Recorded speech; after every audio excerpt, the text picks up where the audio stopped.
there, and welcome to 10 Minute Talks. I am Chan Harris. I am assistant professor in the theater department, and today we're going to be talking to Budi Miller, who's here giving a workshop this week for City College. And welcome, Budi. Thanks, Chan. It's good to be here. So Budi is one of my dearest, closest friends. We've known each other for years and years, and Budi's work specializes particularly in Balinese mask work. Tell us a little bit about that. The Balinese mask The work? Balinese, I should say. You're right. Well, the Balinese mask work. So the reason why we call it Balinese mask work is because the masks are actually made in Bali. And so the tradition for which I teach mask work comes out of the Balinese mask training, it's actually called Balinese Performing Arts Training, which is called BPAT, a term that I've created during my research, which is they have a full comprehensive way of training the artist, the same way you would with an American actor's training, but they have a specific way of working that I use within my work. Yeah, it's so fascinating. How did you get that? Like, how did you arrive at this journey that you're doing this thing? Because you're really probably the only person in the world, I think, that really uses Balinese mask work as an actor training methodology, other than the Balinese themselves. But Yeah. how'd you get there? Well, the mask work is what brought me there. I was working with a mask teacher here in New York when I was going to NYU, and his work was actually coming out of Bali because he was working with the mask makers. And he told me that the best way for me to understand really how to do the mask work is to go to Bali and work with the Balinese. And I never left. It was something that just kind of like made sense to me. So I just kept going back and going back and going back. And then I got to the point where I was in Asia for 8 years and then Australia for another 6. So just gone for a good 12 years. 14 years. Oh my God. Yeah, How long have I been an that expat? long. It's been like 14 years. 14 years, yeah, it is. Wow, Chan. I know, right? It's crazy where life takes us. I left America, y'all. I was a poor black child, Ann Arbor, Michigan, and I left America. Yeah. Yeah. To save my life. But Ta- that's another story. You're right. For another day, exactly. Tell me a little bit about just kind of an overview of how you work with actors and what it helps them find in their work, what you found that it helps them find. Well, my work is very physical based because all acting is physical, right? As we've had, I'm preaching to the choir. We've talked about this many times. Yeah. And so with mask work specifically, it gives an actor a visceral understanding of what it feels like to actually transform into a role. Like, for example, if I'm working from my frontal lobe and working psychologically and just working from the text and having an idea of what the character does, it's not as deep as with the mask, because what happens with the mask is the mask doesn't come alive until the body comes alive. The mask requires you to actually be fully in your spine, your limbs, and your breath, and all of a sudden the mask actually comes alive, but the body's also transformed. So that's, in a nutshell, really the beginning process of using a mask for training as an actor. So, like, for example, you think of Kate Blanchett in Tar, Sure, right, where it's like, wow, they are fully transformed, right? Mm-hmm. And that's because the body is fully transformed. And Kate Blanchett, because of her, her skills, but also she's been doing it for quite some time. She's able to transform her body so that our imaginations fall into believing that she is that role. And that's where Taksu comes into play, where that's the foundation of my work. So Taksu is a performance energy that every Balinese person strives for in their art. And they say it's the moment that God appears. So the parable in which that they kind of image this energy of Taksu is, in Hinduism, there's 3 gods. You have Brahma, Vishnu, Shiva. Shiva dances the universe. And so the story is that Shiva wanted to go down to Earth and wanted to check out what the human beings were doing. And so he snuck down to the Earth, and he was gone for a while. And Brahma and Vishnu were like, where's Shiva? We need him to come back because he's got to do his job. But they knew that they couldn't go directly to Shiva because he'd hide. So they had a really great idea is that they would do a mask dance, a really beautiful mask dance, make the most beautiful masks into the most beautiful dance because they knew that Shiva couldn't avoid really good art. So they went down to earth and they do a beautiful mask dance, and then all of a sudden Shiva's like, "What's that? What's going on over there?" And so the Balinese believe that when you experience taksu in a performance, it's Lord Shiva coming in to check out your art. And also, just a little side note, is one of the reasons why mask work is such an important part of the Balinese religious ritual tradition. So, because of that, they will always have mask work, no matter how the neo-colonial tourist beast imposes itself on the island. Mask work in their religion of Hinduism and their facet of Hinduism will always be alive and strong. And the Balinese believe that you have to be an artist. Every human being has to be an artist. If you don't make art, that's you're become an abnormal human being. It's what separates us from the monkeys. So if you're not a painter, you're a dancer. If you're not a dancer, you're a rice farmer. Like the rice terraces are a work of art, Sure. right? Yeah. And even down to the basic things of making an offering that they put out in front of their home every single day, and also for special ceremonies, it's a piece of art. So using your imagination and making art is a form of prayer, just like what we're doing right now. Talking is a form of prayer. So that's one of the reasons why I was so pulled into the Balinese ways of understanding the human being, the soul, the spirituality, but also making art.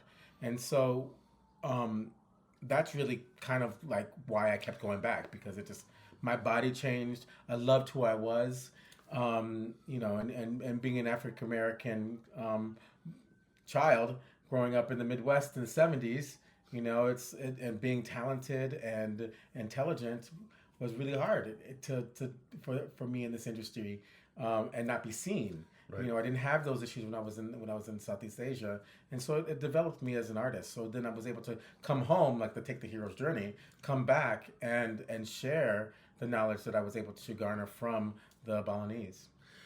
Talk to me about the masks themselves, like how they're made, what the quality, because we were over there together, and it really is transformative. Like there's something about, I'm not as spiritual a person as you are in that sense, but you put on those masks and really You feel the transformation. You feel the transformation. You Yeah. really do feel it. It's Yeah. like electricity running through you. Yeah, yeah. Talk to me about how they're made and what the significance is of the making of them. Well, you have to remember that the masks are made from a very old tradition, right? Right. And in Bali, the audience are the gods. It's not the human beings. It's for the gods. So Right. like oftentimes, especially in the old days, you would see like the best like Martha Graham performance in the middle of the street because the dancer is dancing for the gods, and you just happen to catch this amazing performance. Like when you're in Bali, when you at a performance or like a real traditional performance where it's in a temple, or it's specifically for blessing a home or blessing a family or blessing, right? That people like walk through performances. Dogs are running through. People are walking through performances because it's for the gods. And I think it does a really great thing to your ego when you are performing for something greater than yourself, which is the foundation of my research, looking at ways to perform for something greater than yourself. And so the way that the masks are made is, the tradition is they go to a special part of the forest where they get this wood that's called puli wood, which is like a combination of balsam and pine. So it's really it's soft and malleable, so it can handle all the different temperatures of hot and cold. But it's also really strong, and it's also really light. So when you wear it on your face, it's really light. And then you begin carving it. And what the mask maker says is that it's different than like if you're doing like like a paper mache mask where you're building the image. But with carving, they have to find the image inside the wood. The image will tell you where it exists inside the wood. So you're carving and finding the image inside the wood. But my mask particularly is I draw a profile image, and I give the image to the mask maker, and the mask maker takes his tradition of mask making and says, okay, well, that mask is kind of like this mask, and I'm going to combine that image with this mask, and then I'm going to carve this mask. And then he gives me the mask, and I take it to around the world to put it on actors' faces, and it's an unbroken thread. Like the image that I wanted to put inside the mask is there. Right.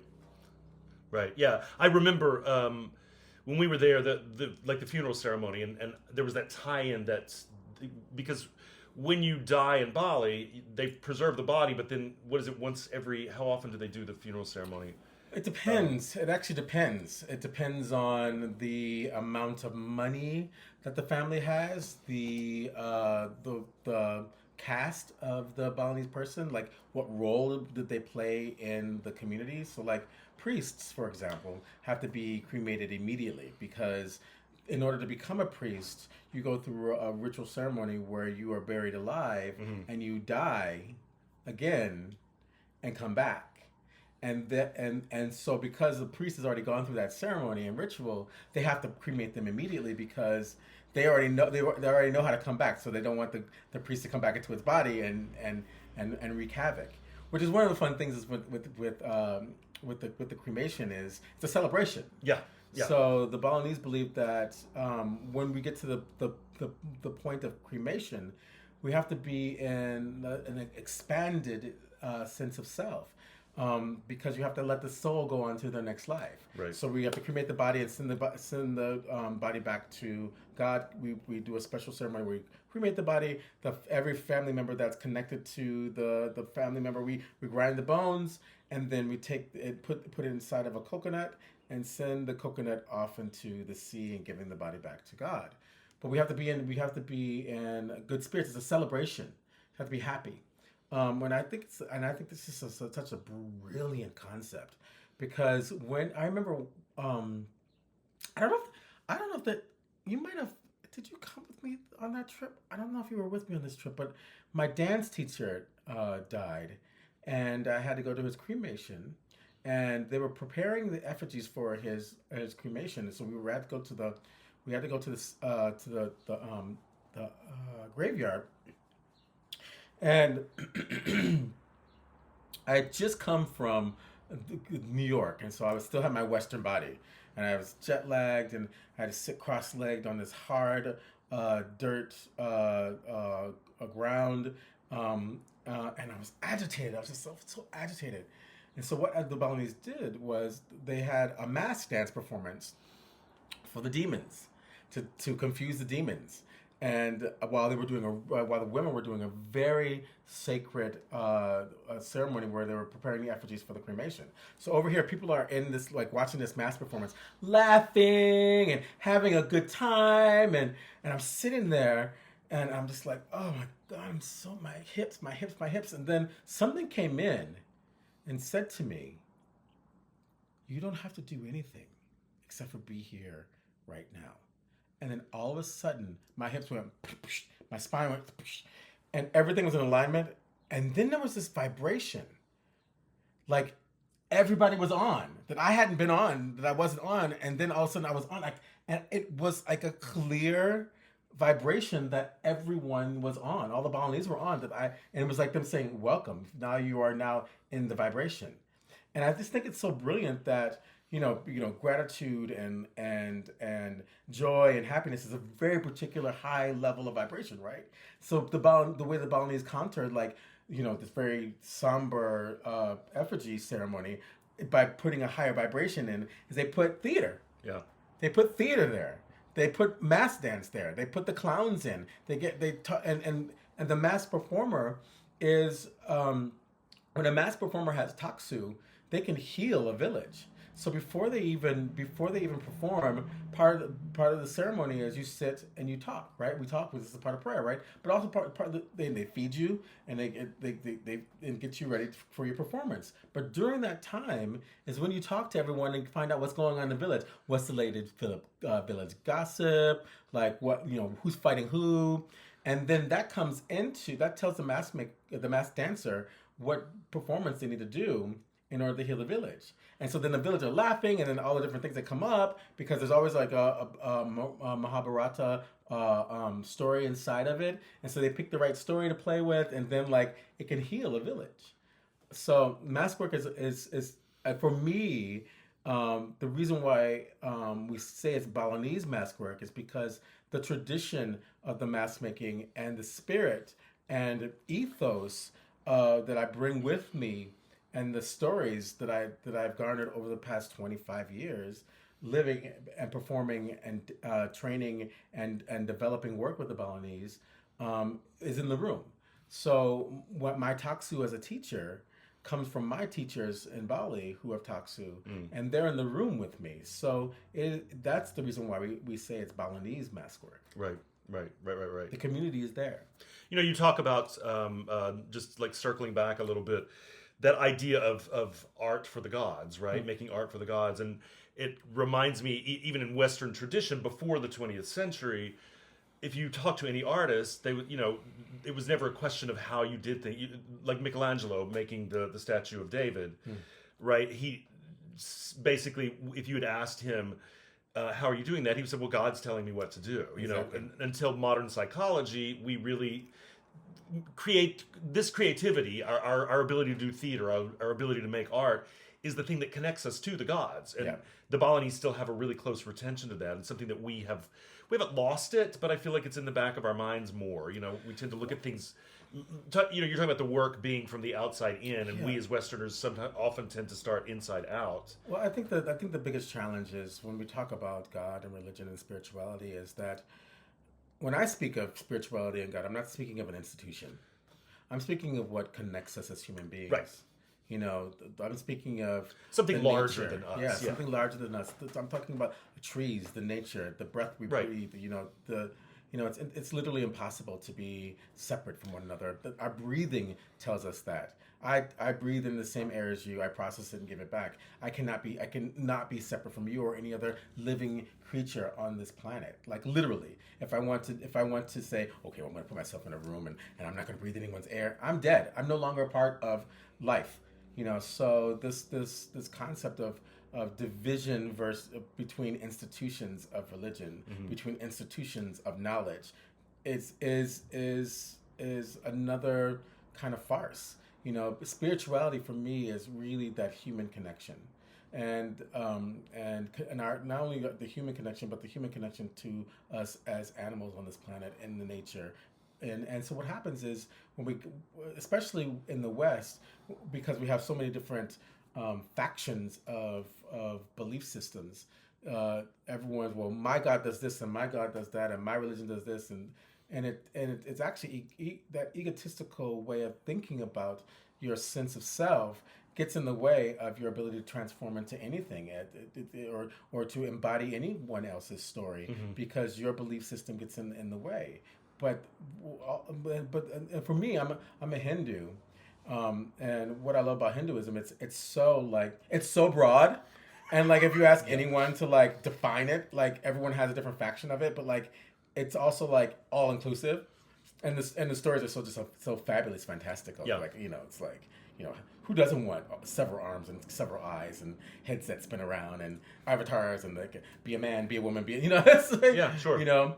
But ultimately, one of my favorite things that I remember, especially for me as an artist, is when Lord Shiva looks into his wife Parvati's eyes and says, "Through you, I know myself." So it's not one; it's actually two. So through you, I know myself, and that's what we do in acting, right? Yeah, absolutely. I focus on you, like I know what the next action is. Through you, I know what I need to say. Through you, the audience, I know how I need to perform this soliloquy. Right? Yeah. We don't, that as actors, we all know this, that it's about how you're affecting someone else, how you're affecting you, as opposed to how I'm feeling or whatever. It's about how I'm affecting you. My job is not to feel anything as an actor. My job is to make you feel. Right. And so Taksu is about, it comes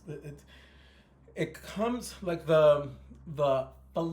I guess you would say the kind of like etymological journey, the philosophy where Taksu comes from is from when the Hinduism made its way through the Majapahit dynasty down through Bali, and the transference of Hinduism came into the islands. They brought their animism and the Hinduism and created Agama Hinduism. So they have their own type of Hinduism. It's different than India. So if you like look at Balinese Hinduism versus Indian Hinduism, it's the same stories but they're told differently, right? So taksu comes out of ras, which is like the aesthetic value of art, and a kaksu, which is like it's a Kawi old Javanese word, which is like the ancient language they used in Bali. It means to see, to affect the eyes. So there's some sort of it affects the eyes in some way. So you can't have taksu without an observer, without a witness, without an audience. Right? So taksu can be found in a person, it can be found in an object, you can find in space. Right, so like in a person, it's a performer, and an object's like a Stradivarius, right? A grand piano. In a space, it's like you go to a cathedral and you feel this energy. You go to Machu Picchu, you feel the energy, right? But it requires a witness to whatever you're experiencing, because what happens is there's this energetic transference of energy. There's this energy right here, and that's where Lord Shiva resides, to observe and witness what you're doing. So because we're having this interaction, the taksu is coming in here going, what's happening? And the only way that you can do it is you have to have the sense of humility in your body. So if I'm worried about my ego and I'm so worried about me, you as the audience lose interest, right? You lose the capacity and ability to even engage, because I'm so me, and then the audience goes, well, they don't need me to be interacting with them. But if I'm going me, can you see me? And there's all of a sudden there's this energy that gets transformed, and then this space between is where the magic happens, and the best acting happens when you feel them change the atmosphere in the space. So taksu is like an aura. The Balinese say it's like an aura of atmospheric energy. But the other thing is, like, you can also have taksu in politicians, right? And taksu is not always good. We have some politicians, America, we have some politicians that actually have taksu. Yeah. Toxic taksu. Taksu, right? Well, Hitler is a perfect example. Absolutely. You watch those videos of him. Yeah, absolutely. Perfect example. And our ex-president. He has taksu, and it's always not a good thing. But also the other thing is, like, you go to a restaurant. Why does one restaurant have like a line around the corner and the other one can't get any guests at all? Sure. That restaurant, that chef has taksu. Yeah. Teachers, why do teachers go to certain teachers and for one thing, or doctors? Why do people go to certain doctors for one thing? Because they have taksu. So one of the things when I'm teaching my students is what I learned from my teacher is when I have those moments of like, and he'll just go, Budi, go into your taksu, and then everything shifts. It's actually a physical transformation. I'm Australian now, mate. So I've been in Australia for the past 6 years. So, and yeah, it slips in. It slips in. It slips out. Yeah. But it's a physical transformation that happens in me. It's an embodiment. I go, oh, yeah, I know where that space lives inside of me. It's funny because when I began my PhD 9 years ago, thank God, it's almost done. Right. But when you're dealing with something like taksu, right, and it's so heavily rooted in someone's culture, I can't imagine it happening any quicker, because I'm fully integrated. It's fully integrated in my body. And like what I said what I was going to do is I was going to do a performance that had taksu. And at the beginning of my research, I was like, who am I to say that, like, I'm going to do a performance and it's going to have taksu?